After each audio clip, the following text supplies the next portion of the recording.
Eu me chamo Tainá, para quem não me conhece, né? Sou macaense aqui, nascida no nosso estuário, atualmente moradora da Vila Badejo. E, de fato, é um prazer receber esse convite por estar aqui e ver o quão resilientes nós somos, né? Enquanto mulheres, jovens, estou vendo lá, ó, a amiga Alessandra ao lado do Sana, né? Veio do Sana, amiga, meu Deus. E eu aqui reclamando do rolê que eu tive para chegar aqui na cidade universitária. É um desafio real falar aqui nesse seminário, mas eu trouxe como tema os desafios da convivência entre água e petróleo.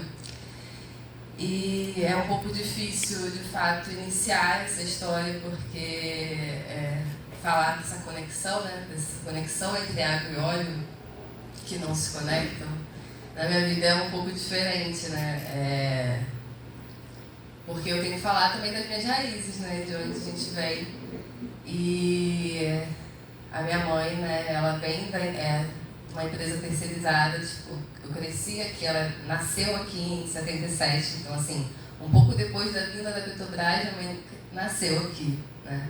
E aqui ela teve seus filhos e gerou seus frutos. Eu estou aqui também, né, para falar um pouco sobre isso. Talvez nesse sentido do materno, né? Que essa indústria que tanto gera impactos na nossa vida, a gente tem que olhar ela de uma outra forma, porque ela já está instalada, é a nossa mãe, acaba sendo, né? Quando você pensa na cidade do petróleo, né? Eu cresci vendo tipo, diversos sacrifícios, seja do território, seja da minha mãe também, para estar nessa indústria, tipo, trabalhando de madrugada, né? Enquanto eu, a filha mais velha, jovem, né? Fui uma dessas crianças sacrificadas no território para que ela conseguisse, tipo, de fato, nutrir os outros filhos. E do outro lado tem o paterno, que às vezes se ausenta também, né? Por diversas questões. E no caso do meu paterno, foi a ausência do lar, né? Mas também ele é caminhoneiro, ele é distribuidor de água, então eu cresci vendo ele tipo, fornecendo água, tipo, realmente enfrentando os desafios de chegar na fonte, né? Fora a questão das contaminações que a gente também identifica, são várias histórias, né, gente? Por isso que eu também não sabia onde, eu nem sei onde vou chegar no final dessa apresentação. São só 9 slides, eu prometo ser bem rápida no meio de tudo isso. Pode passar, por favor. Como chegamos aqui, né? Eu hoje eu sou uma das fundadoras do coletivo Aroma das Estrelas, que é um coletivo que surgiu junto com a minha amiga Eide, que está aqui, formada em Biologia pelo NUPEM, na UFRJ. E foi uma forma que eu encontrei, né, a educação, ela lá atrás, ela me salvou para que hoje eu pudesse estar aqui, tipo, ajudando os jovens do meu território a serem salvos também, né, dessa violência que a gente gera com nós mesmos ao longo do dia a dia, e, enfim.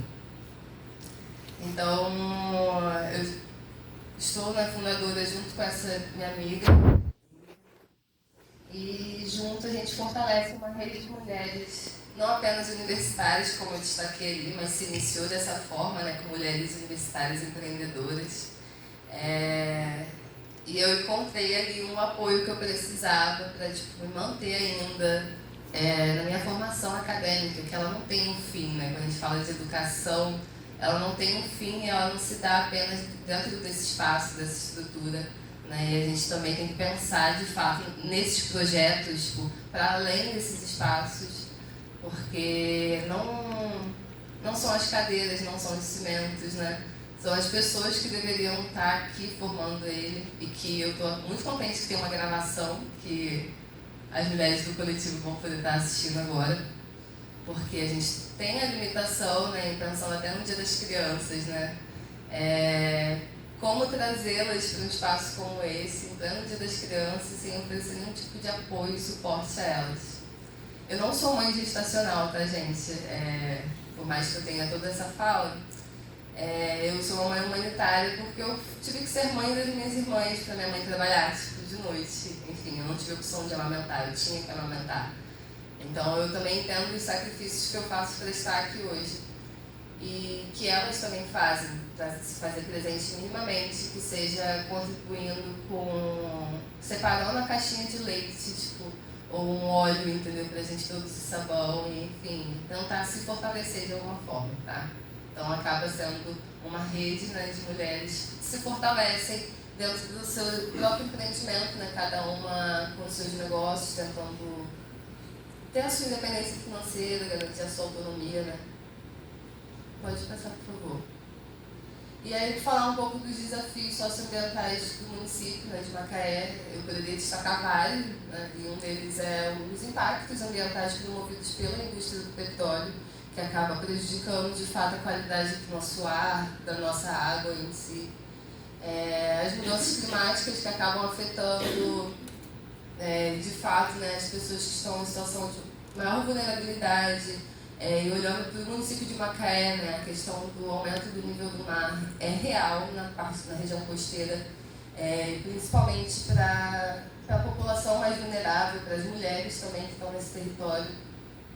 A escassez hídrica, que a gente poderia também destrinchar esse desafio, né, em vários outros temas, e pensando enquanto mulher também, né, da tipo, indignidade menstrual que a gente acaba vivendo, seja pela ausência de água, por não conseguir, tipo, mandar o seu filho para a escola porque você não tem água, ou de recebê-lo de volta, tá, em casa, porque a escola está sem água, entendeu?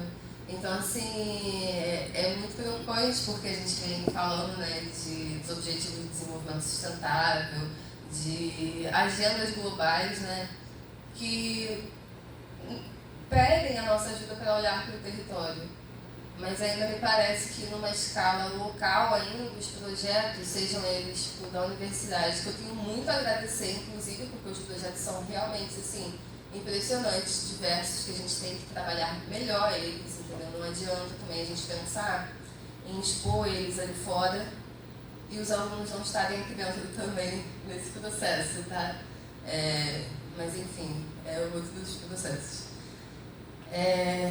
Então, assim, as desigualdades sociais, a acessibilidade a serviços essenciais que a gente também tem, né? Principalmente a questão da água, que é um fator limitante para a educação, né? Eu pego como exemplo o próprio bairro do Lagomar. As escolas lá ainda não possuem água, né? Eles necessitam de caminhão-pipa. E às vezes não tem esse caminhão-pipa e não tem água. E me preocupa quando eu olho esses eventos, não especificamente, mas alguns que a cidade acaba promovendo e apresentam indicadores e metas dessas agendas globais, como se o indicador de água e saneamento básico tivesse uma cobertura total na cidade. Sendo que, assim, eu, né, ainda vejo tipo, esse movimento de caminhão, de abastecer tipo, todo um bairro, tipo, enfim, imenso. É uma cidade, gente, real. O Lagomar é uma cidade. E aí eu estou fazendo um recorte a um bairro do qual eu cresci também, né? E também acho que não convém abrir algumas caixas, mas, tipo,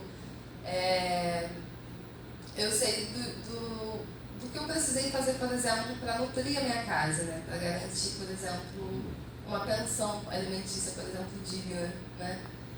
Pode parecer uma coisa muito pessoal, mas são seguranças que a gente precisa garantir para essas crianças, alimentar principalmente, porque às vezes não tem mesmo em casa, né? E quando tem, às vezes também não é uma comida que promova a segurança dela, né? Ainda mais pensando nos nossos canais tipo, de drenagem da periferia. Eu vejo diversos projetos em torno tentando revitalizá-los, tipo, nessa tentativa, ou de pescadores, tipo, agricultores tentando captar água do nosso rio Macaé, que é tão pouco debatido também. Captando essa água, transformando ela, fazendo o seu tratamento próprio e utilizando na sua agricultura. Então, assim, são questões que a gente precisa olhar com mais cuidado, porque os nossos projetos, eu vejo de uma forma geral, né? eles acabam sendo só para transmitir uma informação. Exemplo, vou dar um exemplo, preciso desse exemplo. Você, tipo, olhar um banner que está dizendo que o asfalto é novo. O banner para dizer que o asfalto é novo. Ah, mas está dentro do projeto. Ok, mas a gente pode pensar esse projeto de uma forma melhor, né? Tipo assim, eu sei que tem um recurso lá, mas a gente podia pensar em uma outro tipo de informação. Vamos refletir, por exemplo, aqui em Macaé, por exemplo, né? A gente não paga R$1 de passagem. Eu sei que a amiga do Sano, não foi R$2, ou melhor, 4 que ela vai pagar para gastar, né? A gente paga no fundo, nas contas, nos cofres, tipo R$7 de passagem. Então, assim,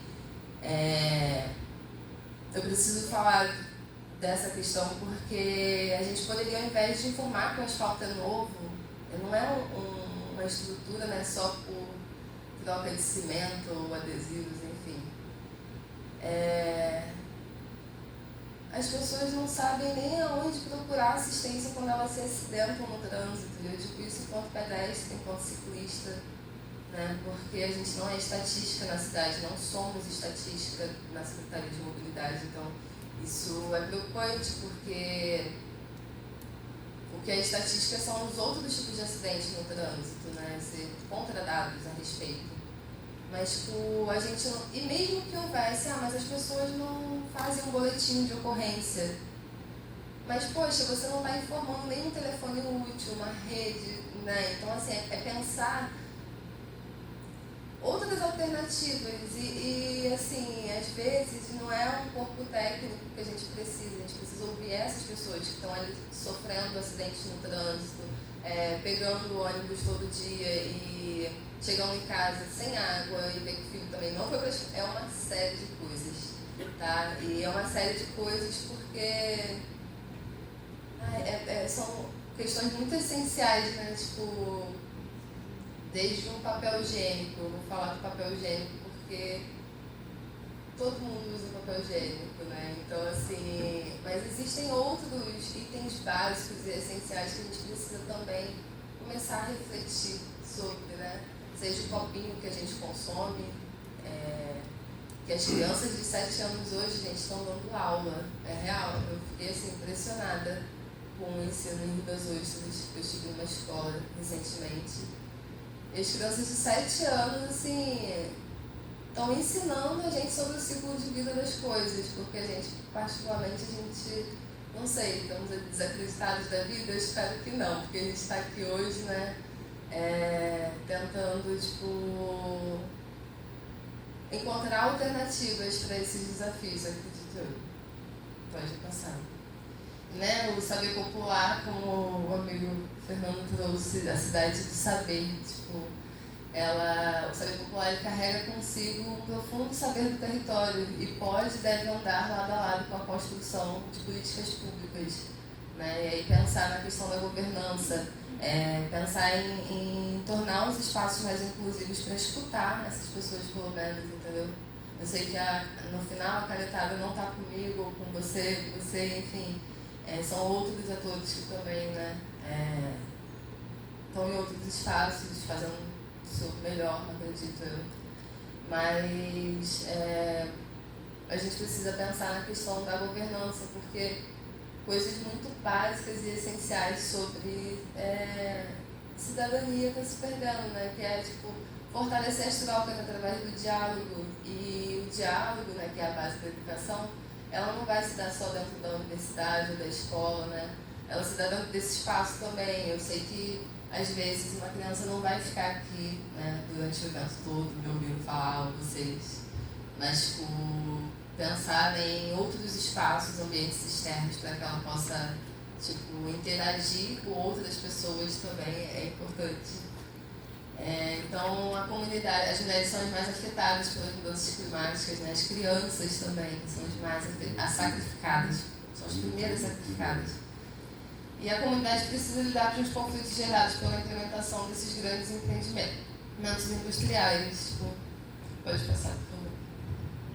O papel da educação que a gente promove, né, através do coletivo e do fortalecimento de outras ações, de outros movimentos sociais, A gente visa, né, fortalecer a educação, porque a gente acredita que a educação é a base de tudo. E através dela a gente sensibiliza e empodera essas jovens mulheres, crianças também, sobre a realidade do território delas, sobre a importância dos recursos hídricos. E aí que tá, né? Mudança de comportamento, porque não adianta também falar tudo isso e chegar lá em casa. É isso, os conflitos da água e do óleo, né? A gente já começa dentro de casa.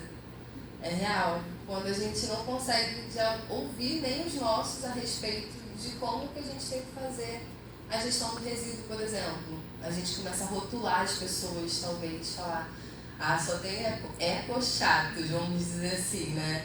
No evento das águas. A gente acabou entrando numa bolha, por assim dizer, que não deveria existir, né? A gente também não deveria rotular as outras pessoas, os outros espaços. A gente tem que levar a nossa moda até eles. E porque eu tenho percebido muito dentro desses espaços, inclusive, as pessoas questionarem determinados tipos de educação ambiental, né? Que a gente, sei lá, produz vassoura ou faz biojoias. Eu estou vendo ativistas, ambientalistas dentro desse espaço ainda fazendo isso, quando na realidade o problema está na moda, entendeu? A chavezinha está ali. Da gente pensar a forma como a gente consome as coisas, como a gente utiliza os nossos espaços também, as pessoas também, elas são importantes. E a gente está utilizando o tempo delas, né? Então, que esse tempo possa ser o mais proveitoso possível para elas também. E aí a gente vai formando esses pequenos guardiões aí, né? Formando multiplicadores, ajudando uma mãe a produzir o seu sabão, a gerar a sua renda e ensinando o filho, por exemplo, a lavar uma caixinha de leite, que pode não parecer muito, gente, mas é muito importante, realmente, porque a gente precisa falar sobre a importância, né, dos nossos recicláveis no geral estarem limpos também, mas sem água, como que eu vou falar para uma mãe que está tendo um conflito da água em casa, que ela precisa ainda ensinar o filho dela a lavar a caixinha, por assim dizer, para levar para separar para a gente produzir sabão. É toda uma desconstrução que começa dentro de casa, real. É muito complexo. Tudo bem que a vida é isso. Vamos lá. Então a gente não pode continuar essa caminhada sem pensar no modelo de desenvolvimento que a gente tem. Então a gente está falando tanto de sustentabilidade, né? Dos espaços, dos eventos também. Mas antes a gente precisa realmente ouvir mais esses atores, entender que, por exemplo, em eventos como esse, ou em conselhos, audiências, a gente vai já lidar com pessoas que são empoderadas e engajadas, elas não estão ali à toa, né? Então, quando a gente chega nesse espaço, percebe alguém diferente, que a gente consiga ter uma escutativa para elas, porque senão vai ficar um monte de liderança discutindo com um monte de liderança e a gente não vai caminhar. Então, se a gente está pensando na sustentabilidade mesmo do sistema como um todo, a gente precisa, eu diria dar um passo para trás, mas não, vou falar silenciar mesmo, entender que a gente tem que escutar mais, né? Então, eu trouxe o conceito de desenvolvimento sustentável.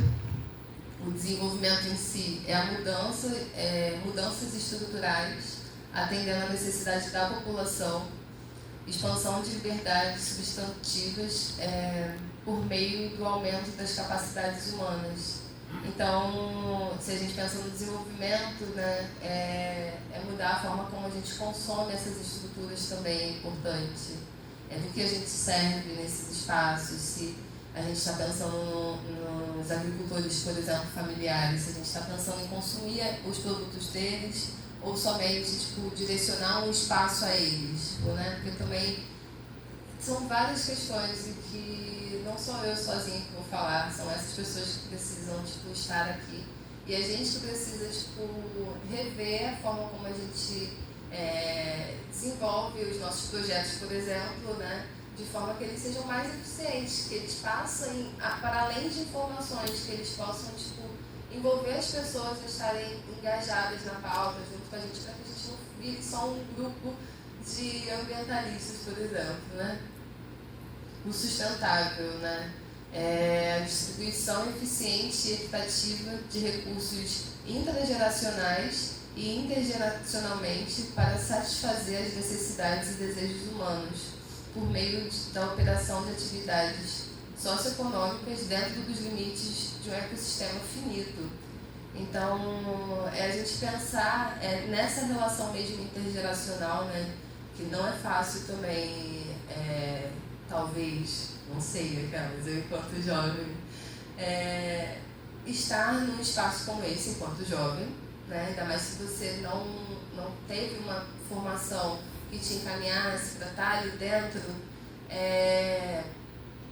e mesmo quando você corre sozinho com as suas pernas para poder realmente conseguir isso, é real, porque a legislação está aí, né? Então eu meio que aprendi a caminhar e engatinhar com ela. Gente, a Política Nacional de Recursos Hídricos é de 97, eu sou de 96. Então assim, eu estou aprendendo a caminhar com ela e fortalecendo esse espaço para os jovens, porque eu sei os desafios que foi e que é estar nesses espaços, né? O que essa jovem está falando, tá entrando? E eu não queria que fosse eu, no fundo, eu queria que fossem essas mulheres, tipo, que eu lido todo dia, tipo, que pudessem, tipo, estar aqui trazendo também a realidade delas, porque a minha realidade é uma, mas tipo, a realidade do pessoal do outro lado do canal Campus Macaé, por exemplo, né? Porque tem toda uma extensão, eu moro ao lado dele, gente, tá? Então, assim, ele tem toda uma extensão que ele passa por diversas comunidades, então são realidades diferentes. A gente, do outro lado, né, a gente pensa nos dutos. Estava conversando com um rapaz hoje, mais cedo, pena que ele não está aqui também, né? Mas sobre as pessoas estarem tão alienadas, tipo, talvez no celular, com o que elas consomem, né? Sobre as queimadas. Eu digo isso na periferia mesmo, enquanto alguém que é da periferia que não queria estar falando sobre isso, porque talvez seja de alguém que mora realmente no bairro vizinho, entendeu? Tipo assim, a gente está tão preocupado ali com o incêndio talvez que esteja ocorrendo na Restinga mais próximo, quando na realidade no nosso próprio bairro, eu digo pelo meu, né, todas as entradas é repleta de lixo. Então assim, eu sei que as pessoas se incomodam com isso quando eu falo, mas é a minha realidade. Então assim, e me preocupa ver que essas pessoas que estão preocupadas com esses incêndios, elas não estão preocupadas com o filho dela brincando no lixo e botando fogo aonde tem um duto passando, entendeu? Então assim, é uma realidade, o duto está exposto. Talvez não seja eu a melhor pessoa para parar ali no espaço e tipo, sensibilizar aquelas crianças. Talvez o espaço que eu devo estar sensibilizando dentro da sala de aula mesmo, tipo, porque eu sei dos riscos que até de estar parada ali, talvez aconteceu um acidente comigo ali, por exemplo, né? E aí eu pensando em mim, né? Mas tipo, a gente precisa proteger essas crianças e é isso, gente. A gente tem que vender o nosso peixe da forma correta, a nossa moda, né? A gente tem que fazer a nossa moda pegar também nesses outros atores. A gente vê que a tecnologia está aí a nosso favor. E eu vejo professores de sociologia desesperados dentro da sala de aula, com o celular na mão, as crianças, e sendo um problema para ele, um celular, né? Enquanto na realidade ele poderia estar usando aquilo a favor dele. Porque não adianta ele mostrar somente um livro, um papel, né? E mostrar que ali a gente está tendo informações de TikTok, Instagram, sobre redes sociais e tal, sobre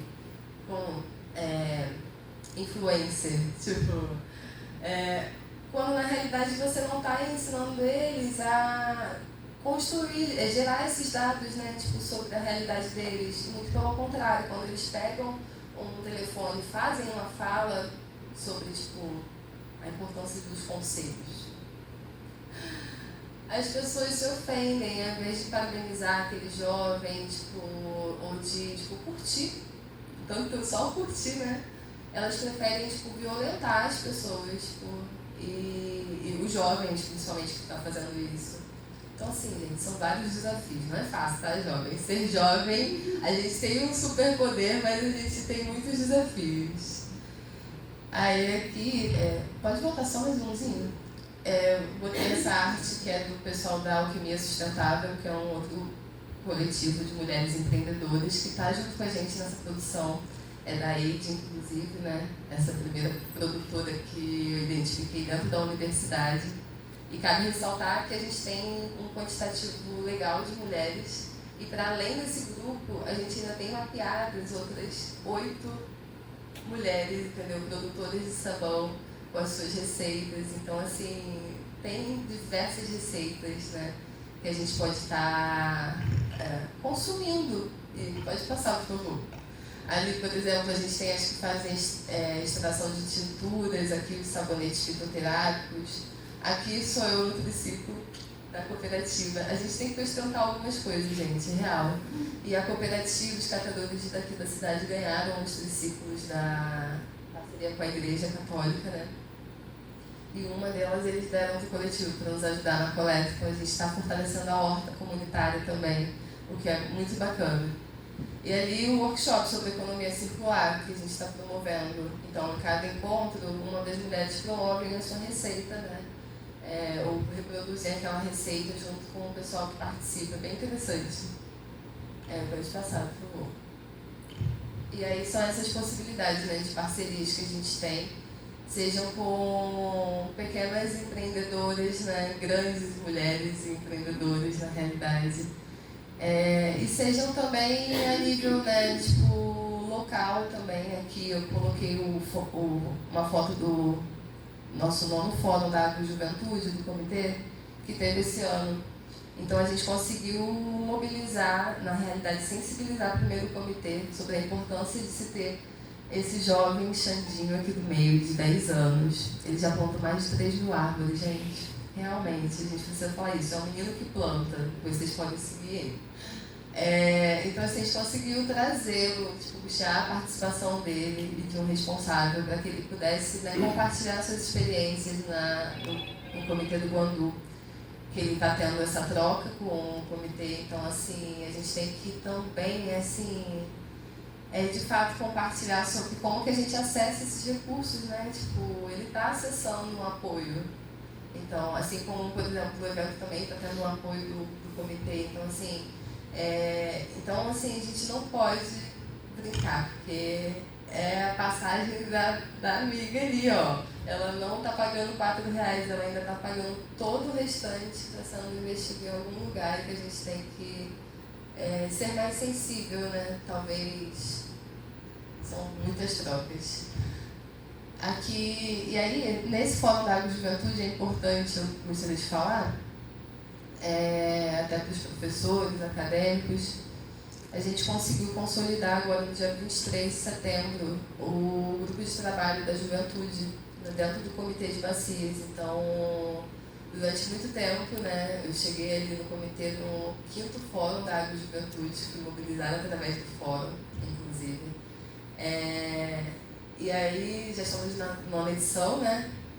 Eu percebi que acabava sendo um evento muito pontual, onde você trazia os seus alunos, né? E ali eles não conseguiam depois desenvolver, na temática ambiental como um todo, na gestão hídrica. E aí agora a gente está com esse grupo de trabalho, que a gente está recebendo jovens através de uma carta de interesse. Então qualquer jovem da nossa região hidrográfica pode estar participando, e ali, né, com os diferentes atores sociais que a gente tem, que essas trocas são importantes. E até contando com a colaboração da universidade para também se colocar nesse lugar, né?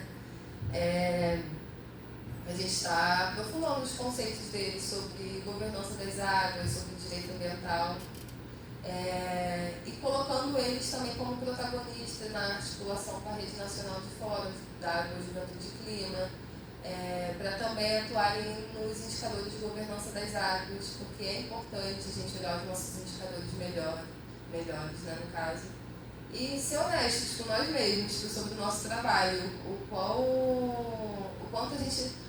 desculpa, eu estou terminando.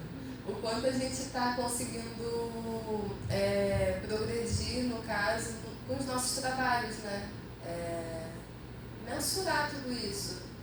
E colocar o jovem para gerar esses dados, essas informações, é muito importante na vida dele, vocês podem ter certeza. Tipo, e isso também nos dá dados, né, também para a gente continuar as nossas atuações e saber para onde direcionar o recurso, em qual região, enfim.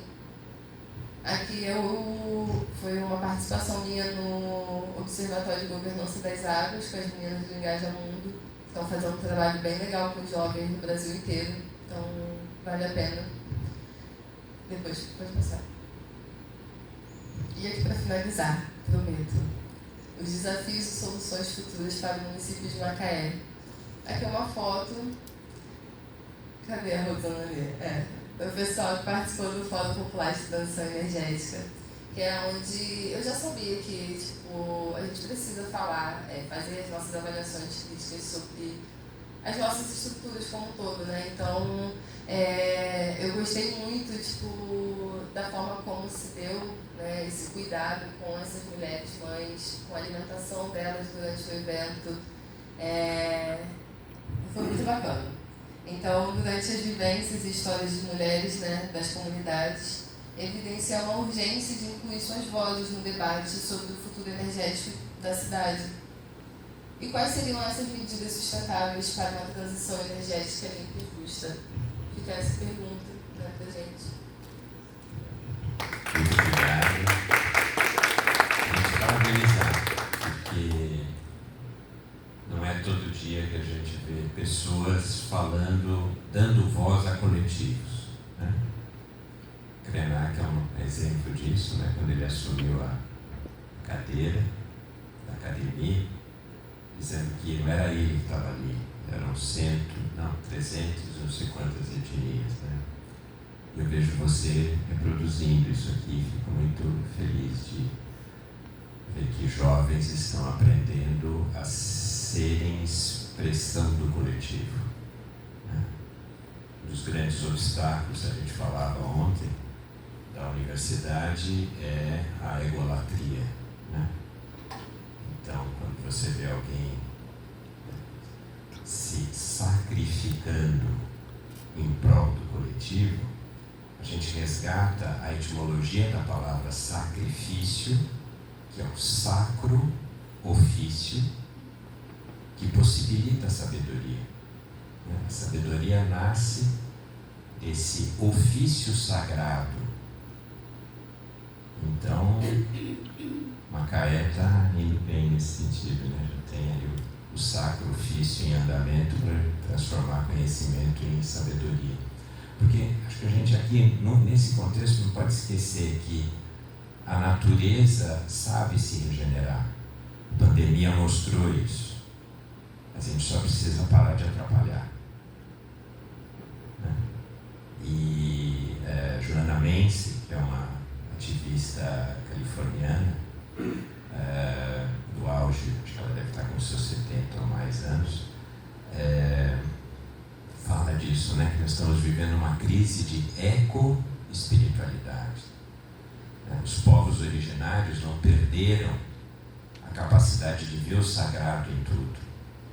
E a nossa mente cindida em razão e contemplação acaba atrofiando a capacidade de contemplar e de respeitar tudo que nos envolve, especialmente esse elemento tão especial que é a água. Muito obrigado, viu? E agora, quem se candidata? Eu sei que está aqui